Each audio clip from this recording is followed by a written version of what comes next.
चंबा जिले के अंतर्गत पड़ने वाले भटियात विधानसभा क्षेत्र में बारिश से हुई तबाही की ऐसी तस्वीरें जिनको देखने के बाद दिल दहल उठता है। आपको बता दें कि पिछले महीने चंबा जिले में अगर बारिश के बाद किसी क्षेत्र में तबाही ने अपना रौद्र रूप दिखाया है तो उसमें सबसे पहला नाम भटियात विधानसभा क्षेत्र का आता है। लगातार हुई इस बारिश के कारण दर्जनों लोगों के घर इसमें ढह गए तो सैकड़ों बीघा जमीन इस त्रासदी का शिकार हुई। सरकारी तौर पर इस क्षेत्र से हुई तबाही का अवलोकन किया गया तो इसमें केवल भटियात विधानसभा क्षेत्र को करीब 300 करोड़ का नुकसान हुआ बताया जा रहा है। आज हिमाचल प्रदेश विधानसभा अध्यक्ष कुलदीप सिंह पठानिया ने अपने चुनाव क्षेत्र भटियात के गांव रेला पहुंचे और पीड़ित परिवार के लोगों से बातचीत की और वे उनके दुख में शरीक हुए। उन्होंने रेला गांव में पहुंचकर पीड़ित लोगों को हर संभव सहायता करने की बात कही। तो वहीं उन्होंने आगामी होने वाले विधानसभा सत्र जो कि इसी महीने 18 से 25 सितंबर तक चलेगा हुए नुकसान की विधानसभा सत्र में उठाने की बात भी कही। उन्होंने आगे कहा कि करीब आधा दर्जन गांव जो कि मेरे क्षेत्र में आते हैं उनको काफ़ी नुकसान पहुंचा है। आगे आपको बताते चलें, इन पीड़ित परिवार के लोगों को सरकार की ओर से 1,30,000 रुपयों की राहत राशि तो प्रदान की गई, परंतु हमारी सरकार उनकी और भी मदद करेगी।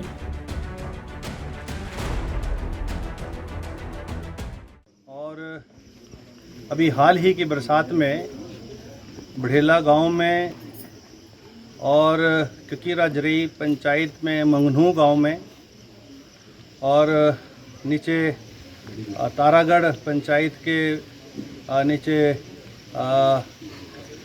जो है बढ़ेला नीचे तारागढ़ पंचायत के नीचे लधिया गांव और इसके बाद बड़िंगी गांव और ककीरा के कुछ गांवों का मैं आज दौरा कर रहा हूं। अभी बढ़ेला में हूं। इन सारे गांवों में पिछली बरसात की वजह से बहुत सारा नुकसान प्राइवेट प्रॉपर्टी को और सरकारी संपत्ति को हुआ है। अभी यहां पर हमने जो 6 लोगों के घर पूरी तरह से नष्ट हो गए उनको राहत राशि के रूप में 1,30,000 रुपया जो है और जिनके पार्शल डैमेज हुए हैं उनको 60 और 80 हज़ार के बीच में अभी जो है उसके स्वीकृति पत्र हमने दिए हैं। ये बहुत ही दुख की बात है और अभी बहुत सारे ऐसे परिवार हैं जिनके पास अब मकान बनाने के लिए भूमि नहीं है।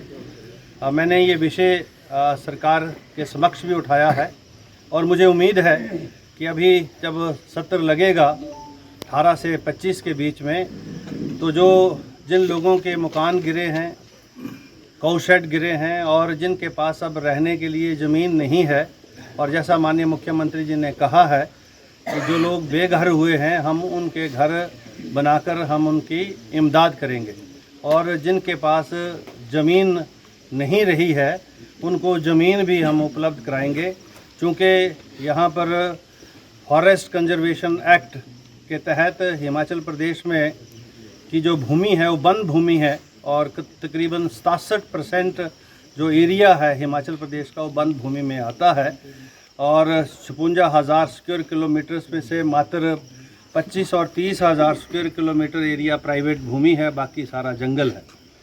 तो इस परिस्थिति में किस प्रकार से उस कानून के साथ एक नया कानून बनाकर स्थानीय जो हमारे हिमाचल के निवासी हैं, हमारे इस चुनाव क्षेत्र के या अन्य ज़िलों के निवासी हैं, उनकी इमदाद हो, इसके लिए सरकार जो है बहुत संवेदनशीलता से काम कर रही है और मुझे उम्मीद है कि बजट सत्र में इसके लिए एक नया नियम और नया कानून आएगा जिसके माध्यम से हम सभी हिमाचल वासियों की और अपने चुनाव क्षेत्र के सभी जो हमारे यहाँ के साथी हैं जिनके मकान क्षतिग्रस्त हुए हैं, जो मकान उनके ज़मीन रहने के लिए नहीं है, उनकी उसकी व्यवस्था हम कर पाएंगे। धन्यवाद।